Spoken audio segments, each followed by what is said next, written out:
Ganito ang eksena kaninang umaga ng Linggo sa kahabaan ng Calao Road sa Maynila. Biglang sumabog ang tensyon sa pagitan ng mga dugyot at siraulong makakaliwang rallyista at ng mga kapulisan.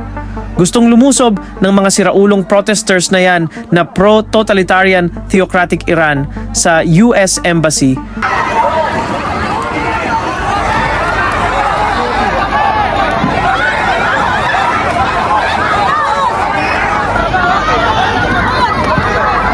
Ang tanong ng mga netizens, bakit sila mas galit kaysa sa libu-libong Persians o Iranians na nasa diaspora na gustong mapabagsak ang theocratic dictatorship na namuno sa Iran ng mahigit 40 taon? Pero hindi dapat ganito. Pag-uusapan natin to. Kailangan namin yung leader nyo. Huwag po kayong mananakit. Nakikiusap po kami. Wala pong mananakit.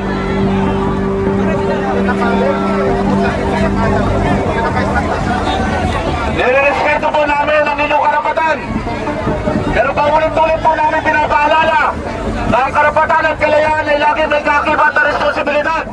Kung sa bagay ang mga komunista at leftists, sa Iran lang naman ang tumulong na makaupo ang pinakaunang ayatollah sa bansa upang itatag ang Shia Islamic dictatorship noong 1979. Pero sa kalaunan, ang mga komunista at leftist useful idiots na ito ang unang binuwag at pinurga ng Islamic regime ni Ayatollah Khomeini.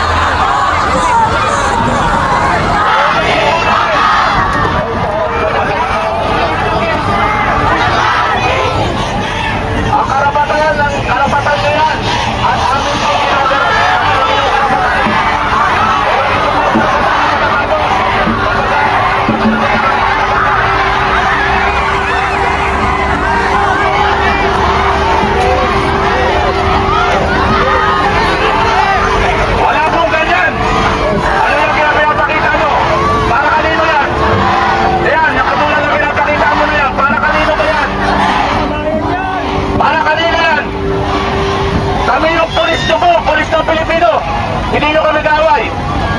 Huwag nyo kami